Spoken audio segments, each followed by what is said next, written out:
Hi, samosa ഉണ്ടാക്കുന്നത് എങ്ങനെയാണെന്ന് നോക്കാം. അതിനായി 2 കപ്പ് മൈദ എടുക്കാം. അതിലേക്ക് 2 സ്പൂൺ റവ, 1.5 സ്പൂൺ നെയ്യ്, 1 നുള്ളു ഉപ്പ്, 1 സ്പൂൺ പഞ്ചസാര ഇതെല്ലാം ചേർത്ത് നമുക്ക് നന്നായിട്ട് മിക്സ് ചെയ്യാം.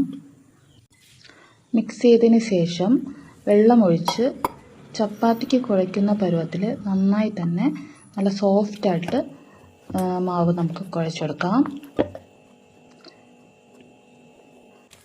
അടുത്തൊരു ജാർ എടുക്കാം. അതിൽ 2 പിടി പൊട്ടുകടല, മധുരത്തിന് ആവശ്യമായ പഞ്ചസാര ചേർക്കാം. പിന്നെ ഒരു 3 ഏലക്ക ഇട്ടിട്ടുണ്ട്. അതിനെ നന്നായി പൊടിച്ചെടുക്കാം. പൊടിച്ച് വേറൊരു പാത്രത്തേക്ക് മാറ്റി വേറൊരു പാൻ അടുപ്പിൽ വെച്ചു.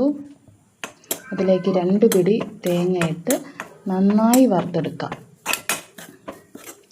അതൊരു ബ്രൗൺ കളർ ആകുമ്പോൾ അതിലേക്ക് 2 സ്പൂൺ റവ ചേർത്തു. അതും നന്നായി റോസ്റ്റ് ചെയ്തെടുക്കാം. അതിനെ നമ്മൾ നേരത്തെ ഉണ്ടാക്കി വെച്ച മിക്സിലേക്ക് ചേർക്കാം.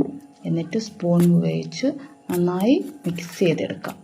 എല്ലാം നല്ല രീതിയിൽ യോജിച്ച് വരുന്ന രീതിയിൽ മിക്സ് ചെയ്യാം. മുന്നേ കുഴച്ച് വെച്ച മാവെടുത്ത് അത് ഉരുളകളാക്കാം. നമ്മൾ ചപ്പാത്തിക്ക് പരത്തുന്നത് പോലെ പരത്തിയെടുക്കാം.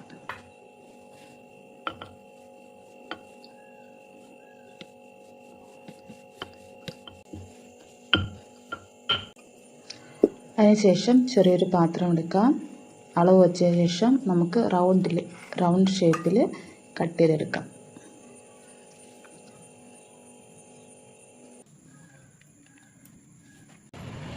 അതിലേക്ക് നമ്മൾ നേരത്തെ ഉണ്ടാക്കി വെച്ച മിക്സ് 1 സ്പൂൺ വെച്ചതിന് ശേഷം സൈഡിൽ വെള്ളം തൊട്ട് ഇങ്ങനെ തേച്ച് കൊടുക്കാം.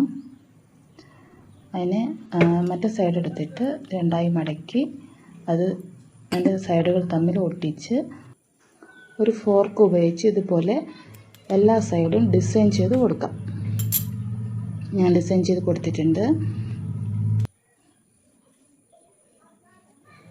അത്രയും മാവിൽ നിന്ന് ഇത്രയും കിട്ടിയിട്ടുണ്ട്. എനിക്ക് ഒരു പാൻ വെച്ചു, എണ്ണ ഒഴിച്ചു, അത് ചൂടായി.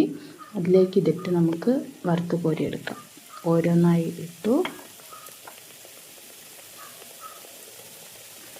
അത് ഒരു സൈഡ് കുറച്ചൊന്ന് ചൂടായി വരുമ്പോൾ, ഒന്ന് മൊരിഞ്ഞ് വരുമ്പോൾ അതിനെ നമുക്ക് തിരിച്ചിട്ട് കൊടുക്കാം.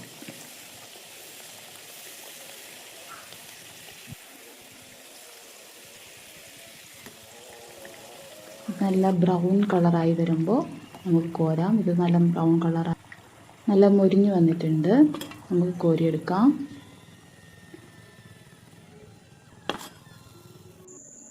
അത്രയും മാവിൽ നിന്ന് എനിക്ക് ഇത്രയും പലഹാരം കിട്ടിയിട്ടുണ്ട്.